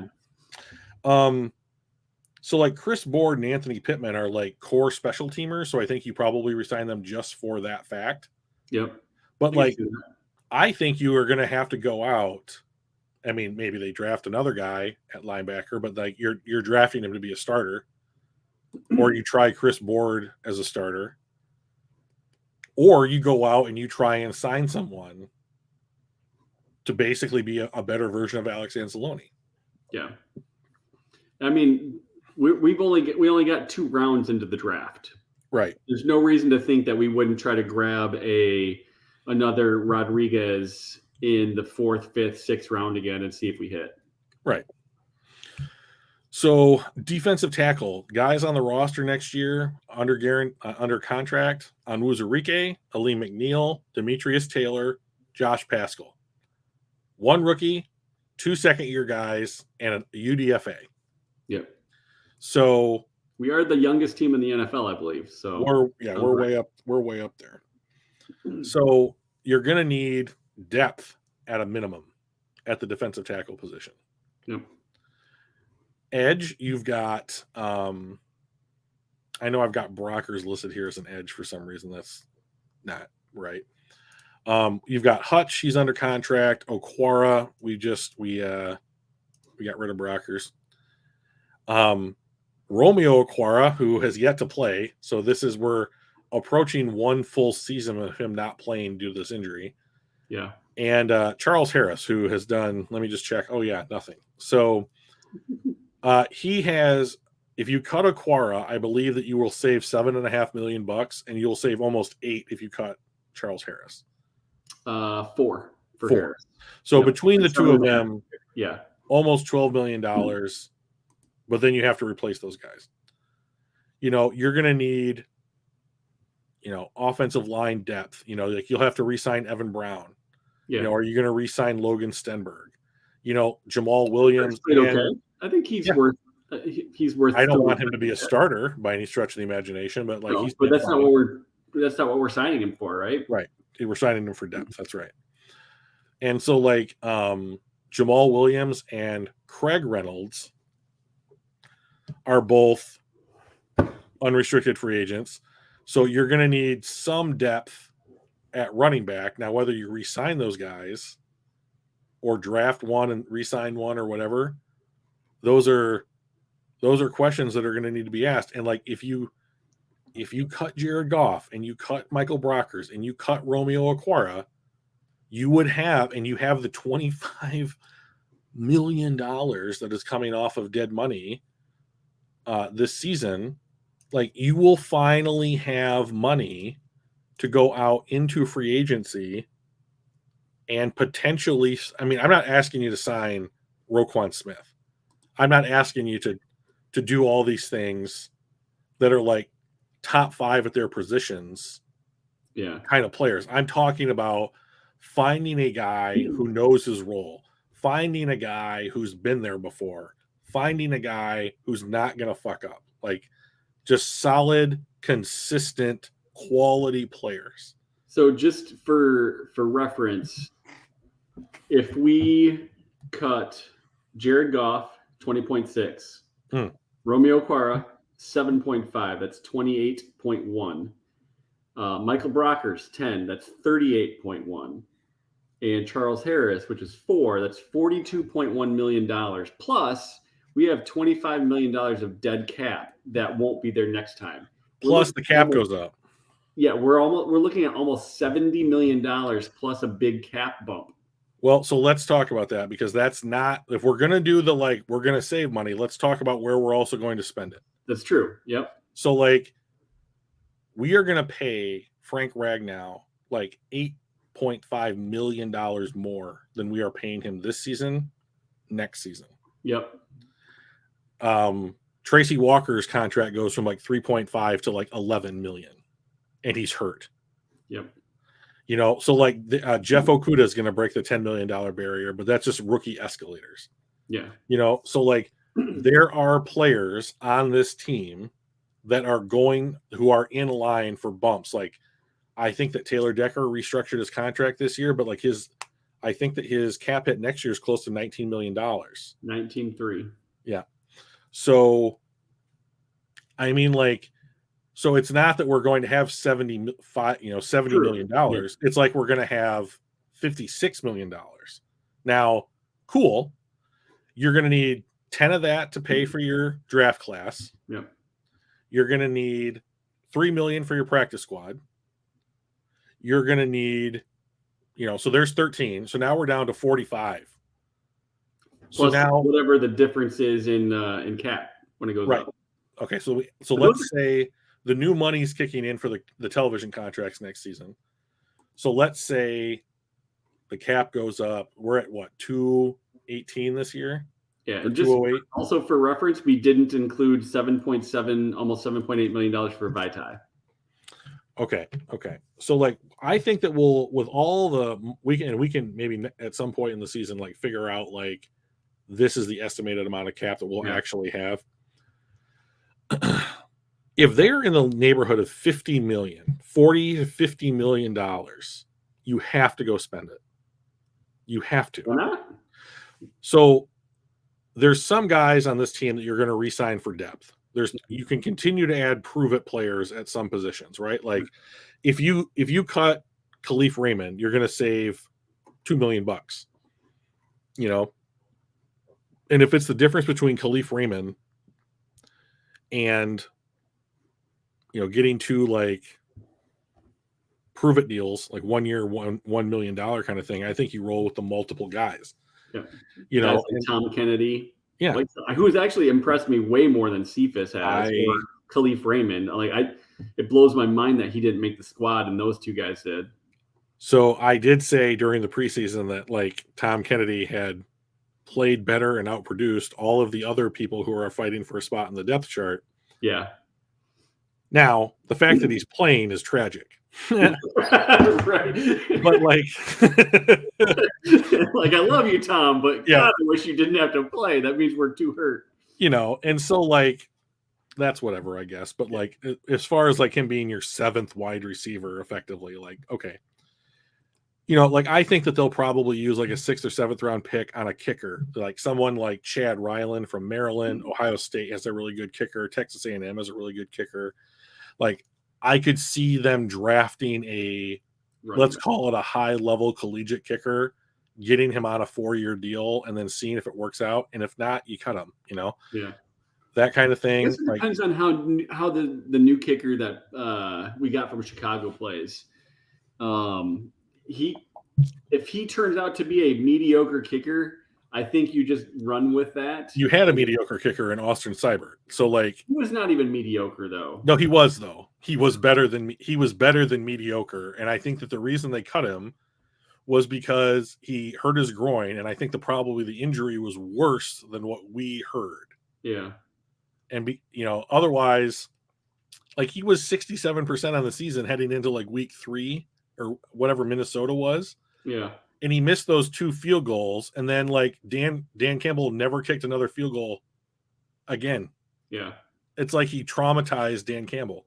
So, but like let's not make any distinctions about this. Like we are at Macy's when it comes to field goal kickers right now. This is a revolving door of guys. And it might be like that the rest of the year. Let's make a commitment to a guy. You don't have to invest much, like a late round pick. Yeah. And Jake agrees with you. Yeah. Well, I mean, he's smart. So, but I think that kicker is not usually something that you would want to invest something in. And we're, as Lions fans, like the one area that we are spoiled is consistent kickers. When you go from Jason Hanson for like 21 years. Eddie Murray before that. I know he's before your time, but he was there for almost 20 years and was, if kickers could be in the Hall of Fame, he could also basically be there. I do think it's a travesty that Jason Hanson's not in. Me too. Like, that dude was great. And, you go even into Matt Prater, who you had for like a handful of seasons, like that was good kicking. And like, so I think that this is kind of like, you have a kind of a high bar, like as a following act here, Matt Seibert or Austin Seibert, and now you don't have a job. So yeah, exactly. So I think you need something there. Jack Fox, you have to resign, except maybe they don't even have a punter on their roster. If you're going to keep going for it on fourth down, like they have been, like why even have a fucking punter? I mean, like, just go for it on fourth down. We won't kick extra points. We will just go for 2-point conversions all the time. And we free up a roster spot, and then the defense gets better. Get out of here. All right. Like, I don't mind going for the 2, but like the never punting thing, no. I'm just saying. So like Hanson lacked range. Funky, get out of here. Hanson had like the best over 50-yard percentage of anybody in history until like Prater edged him out. The dude, let's not do this. Like, so like they kicked in different eras. They did, but like to say Hanson lacked range when he had like more 50-yard kicks than almost anybody when he retired, like he was great. Let's not argue semantics about what happened in the 1990s. Okay, so. We will look it up, I promise, Funky. All right, but conversation over. So, I mean, when we go through this exercise periodically throughout the season, it might change, right? So, like, we might very easily not take a quarterback first, right? And maybe it is a Jalen Carter or a Will Anderson. And then you pick up, like, maybe the Rams continue to lose. And you pick up, and maybe the Lions win a couple games, and like those draft spots flip or get closer together, And so, like, are we going to take an Antonio Johnson from Texas A&M or a Joey Porter to help the secondary, in addition to like another elite? Well, I consider Hutchinson to be elite, but another elite defensive prospect on the D line, because if you go into next season and it's Romeo Okwara and you don't know if he's healthy, and it's Charles Harris and you don't know if he's productive, and it's Aiden Hutchinson again, why would you expect anything different than what you saw in 2022? Right. So we're well over our allotted time. So we should wrap up. But like, this was a fun exercise. We will try other draft boards. The only reason we use PFFs was because you can manually change the order. I'd like to try the Draft Network's mock draft simulator. I remember using it last year. I thought it was pretty solid, but last time I checked, they didn't have it available for people to use. So, but I think this was a good exercise. I'm glad that we did it. I hope the Lions get healthier and have a good plan for Dallas coming out of the bye week. But they have to go Dallas, Miami. I mean, this team could be 1-6. Like my prayer is that we don't start firing people to like place blame for the 1-6 season, like 1-6 start. Yeah. And have to start all over again. Yeah, I mean we didn't really talk about the the Dan Campbell, Aaron Glenn. Should they be fired? Are they on the hot seat? Because I mean, ultimately, we don't want another rebuild 21 games into the season. Correct. Into the current rebuild. It is too soon. So Zika mentions it could be 1-7 package after that. So. It could. Like, so to me, here's the thing. Like, if we are talking about Dan Campbell and Aaron Glenn, right? Oh my God, I'm so tired. At this point next year with the same results, I'm with everybody that's complaining about them this year. Because that would be we're in year 3 and we're not showing any improvement. Now you can push the button. Now you should be seeing something. But after Thanksgiving and the Buffalo game, they hit a stretch that's like Chicago, Jacksonville, Carolina, New York, both New York teams. Like those are going to be games that are more closely associated to the talent level that Detroit is showing. So it might be a rough road to hoe through the rest of October and most of November. But I mean, if they pick up 2, 3, 4 wins between now and the rest of the season, well, it has to be 4, but like, I'm not going to jump all over them too badly. You know, like, I don't think that some people are saying that they quit during the New England game. I didn't see that on the field. They were just hurt. That's what I saw. I saw a MASH unit out there trying to play professional football. So, you know. All right, Drewster. We are a little bit longer, but I thought it was fun. I enjoyed doing the mock. And because they're awesome. Yeah, exactly.